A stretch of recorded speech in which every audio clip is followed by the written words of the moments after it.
Okay, hi, I'm Zijie. I'm from Ohio Wesleyan. My partner is Mayan from Oberlin, and we are working with Dr. Trees from Ohio Wesleyan, and we are working on the synchronization of coupled Josephson junctions. We just call it JJ, and we are doing it theoretically, so we are not doing any experimental stuff. Before I talk about what is a JJ, I would like to talk about what is a superconductor. A superconductor is a material in which when there is no voltage drop along the direction of the current flow. And the second characteristic is that each superconductor has its own wave functions. So what is a JJ? A JJ is made by two superconductors, as shown here, and they are separated by a gap, and the gap is made by non-superconducting material. And then we bias the whole system with a bias current, and this middle part is what we call a JJ. And every JJ has its own critical current, which depends on the dimension of the JJ and the shape of it, and the separation of the superconductor is usually 0.5 micrometer. And this is a schematic of a JJ. And to understand the synchronization of a JJ, we need to know these two characteristics of a JJ. The first characteristic is that when the bias current is smaller than a critical current, there is no voltage drop across the gap. So the whole system will act as a superconductor. And if the bias current is greater than a critical current, then there is a voltage drop across the junction. And that is the case that we are interested in. So for all our cases, the bias current is always greater than a critical current. And the second characteristic of JJ is every JJ has a phase. And the phase of a JJ is the phase difference of the wave function of the superconductor here. And we are focusing on the phase because the phase will tell us everything that we need to know about the synchronizations. And the first reason that we are interested in, we are studying JJ is because we can think of JJ as a very simple case, which is a damped-driven pendulum. And the torque of the pendulum is analogous to the bias current, the rotational moment to critical current, angle to phase, angular frequency to velocity. And the second reason that we're interested in JJ is because JJ is a compact microwave emitter. The voltage across the JJ oscillates at terahertz, which corresponds to microwaves. However, the problem of a single JJ is that the power emitted is in a nanowatt range. It's too small to be useful. So what we can do is we can have multiple JJs, and each of them will emit a microwave. But we can see here the problem is that the waves are not synchronized. They are not in phase with each other. So we might not get maximum power output. However, we can solve this problem by coupling the JJs. And in fact, in recent published research, they are successful to couple the JJ so that the power output is in a milliwatt range, and that's kind of cool. And the way we couple our JJ is through this array. This is what we call a ladder array, and because it looks like a ladder, and the main idea of this array is that all the horizontal junctions, which are circled in green, they will emit microwave, and all the purple junctions, which are circled in pink, and they will couple the horizontal junctions. And instead of studying the whole ladder, what we'll do is we'll study a simplest unit, which we call a plaquette. And we can think of the horizontal junction as pendulums, and the vertical ones as torsional rod. Torsional rod is a rod that if you twist it, there will be a restoring force that tries to untwist it. And if we connect the rod with the pendulum, this is what we'll get. And similarly, we'll expect the horizontal junction to emit microwaves, and the vertical junctions to couple them. And now we see that the microwaves will be in phase. And this is what we call when the microwaves are synchronized. And there are two types of synchronization. The first type is frequency synchronizations, and the second type is phase synchronization. When two pendulums or JJ is frequency synchronized, we say that they have the same frequency, and they have constant non-zero phase difference. And in this example, we can see that this represents pendulums, and we can see that at first, the blue is faster, and after a while, it slows down, and now we can see that they have the same frequency, and so they are frequency synchronized. As for phase synchronized, when two pendulums or JJ are phase synchronized, they have the same frequency and no phase difference. And in this example, you can see that at first, the blue pendulum is slow and it speeds up, and after a while, now we can say that they are phase synchronized because they are moving together and they are in phase. Before I talk about my results, I would like to talk about the notation and method used. And so we labeled all the critical current of the horizontal junction as IC1 and IC2. the bias current as IB, and the critical current of the vertical junctions, we'll assume them to be the same, and they are labeled as IC0. And the phase of the horizontal junction as phi1 and phi2, and vertical junctions as psi1 and psi2. However, we want to deal with dimensionless quantities. So we divide all the currents by this quantity, which is the average current of the horizontal junctions. And after we do that, these are our new notations. And notice that instead of little IC0, we use alpha for the critical current of vertical junctions. And after we do that, we apply conservation of charge at each node. And these are the nodes. And we'll get 3 independent coupled nonlinear second-order differential equations. And we program a code using Fortran language and solve for phi1 and phi2 as a function of time. And this is the first result that I would like to show. But before I talk about the result, I'd like to mention that we can understand both phase synchronization and frequency synchronization from this graph. The reason is because frequency is just d phi dt, so the slope of these graphs is just the frequency difference between the horizontal junctions. Yeah, and this is the phase difference of the horizontal junction versus tau. Tau is a dimensionless time, and the first case that we'll talk about is when alpha equals to 0.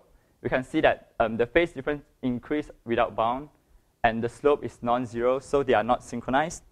However, when the alpha is 0.2, we see that the long-term slope is 0, and the long-term phase difference is a constant value, so we say that they are phase synchronized. And if we increase the alpha, we see that the long-term average phase difference approaches 0.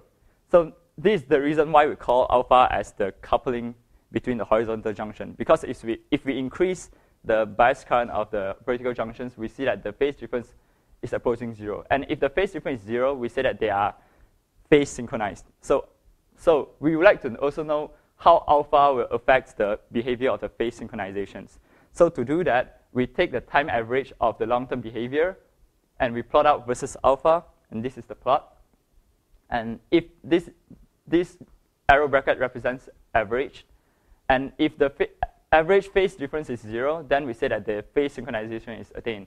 However, as we see here, they only approaches 0. The graphs only approaches 0 asymptotically. So actually, we will never get perfect phase synchronizations. And just a recap on our main goal. Our main goal is to synchronize as many JJ as possible and to get appreciable microwave output to have practical use. And so instead of just one ladder, we can do it with 2 ladders sharing one side. And the main idea is the same. The horizontal junction will emit microwave, and the vertical will couple them. And this is the notation that we use. We label this IC1, IC2, IC3, and IC4. And this is the result. And this is the phase difference versus tau. And we can see that for these two junctions, which is in red, and these two, which is in green, they phase synchronizes. However, for these two, which is in blue, and these two, which is in pink, they do not. So this is not the case that we want. We want them to synchronize. We want all the junctions to synchronize. So, however, previous research suggests that if we immerse the whole system into a magnetic field, which is that is perpendicular to the plaquettes, then we might be able to make all these junctions to synchronize. So, so I introduced another term, F, which is proportional to the magnetic field, and this is the result. Notice that for the blue and the pink junctions, they are now frequency synchronized because, however, they are not phase synchronized yet because the phase difference is not 0. And another really interesting result of this research is shown in this graph. This is the phase difference of these two junctions versus tau, dimensionless time. And we see that when alpha is small, alpha is the coupling strength. When alpha is small, it synchronizes. However, when we increase the alpha, we see that they start to desynchronize. And if we look at this case where alpha is 7, we see that it tries to synchronize and it slips. So the interesting thing is that alpha is the main parameter that synchronizes the horizontal junctions, like the individual ladders, but they do not synchronize the adjacent ladders. So instead, they desynchronizes them. So it's the magnetic field that synchronizes these two, and the coupling that synchronizes these two. And So what we can do next is we can look for evidence in phase synchronizations, and we can study the stability, and we can also study the synchronization analytically, which is what Mayan will talk after me. And I would like to thank OSSRP and SFREU, my partner, and Dr. Trees. Thank you.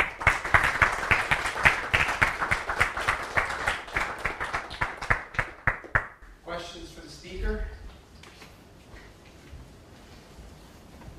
This seems like a lot of effort to make a microwave transmitter, but I'm guessing that the bandwidth is a lot narrower than you get for a typical transmitter, and is that true, and would that be the advantage of this kind of approach, other than, wow, it's really cool to study JJ synchronization? You know, it sounds like you're looking towards a practical application of this sort of thing. Yeah, because the good thing about JJ is that it's small, and so if we can like synchronize a lot of them, we can make a really good microparameter with this small size. Yeah. And this frequency range, they're lacking compact sources of microwaves in the terahertz range. They're looking for something to produce such. Can you explain, using the pendulum analog, how would you turn or twist the pendulum to synchronize the frequency and synchronize the phase? Okay, so for pendulum, we'll have a okay, let me go back to that pendulum slide. Okay. Yeah, okay, so we'll have a motor that will make the pendulum keep on turning, and then we connect the center of the pendulum with another pendulum with that rod, and if their phases are different, that rod will try to untwist it, and so that they will try to be synchronized back. You get what I mean? Yeah, because, okay.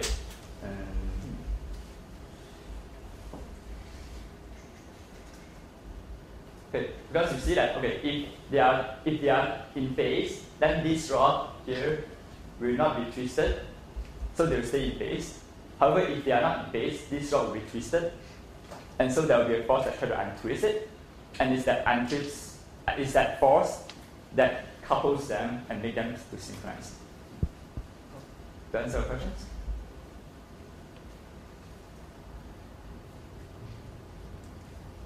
Go ahead.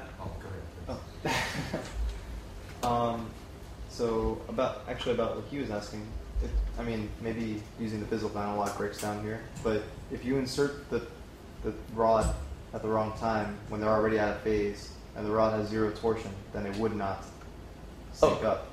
Like the rod will be untwisted when they are in phase. Oh, you can always set it to be that. Yeah, we'll just make it, and then we'll only start turning it.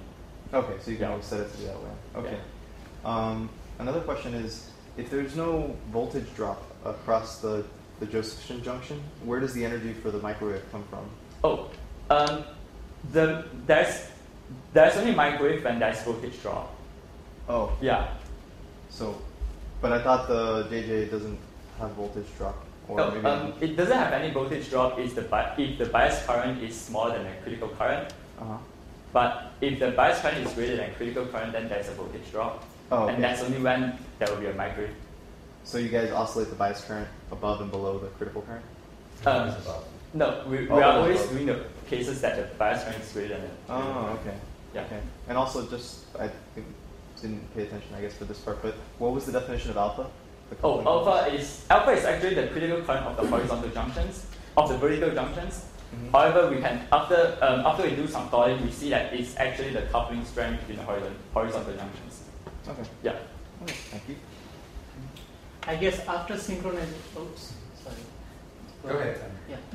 I guess after synchronization, the frequency of the torsion rod and the pendulum is same, right? Yeah. So what happens before? How do you define the frequency of the torsion rod before the synchronization? Don't you use that at all, or? Not really. No. Measure that. Yeah. The question I had was, what would happen? Do you know what would happen if the superconductors stopped superconducting? They quench. Well, I don't think you could get in your microwaves because you have these Cooper pairs oscillating back and forth. You've lost your DC to AC converter.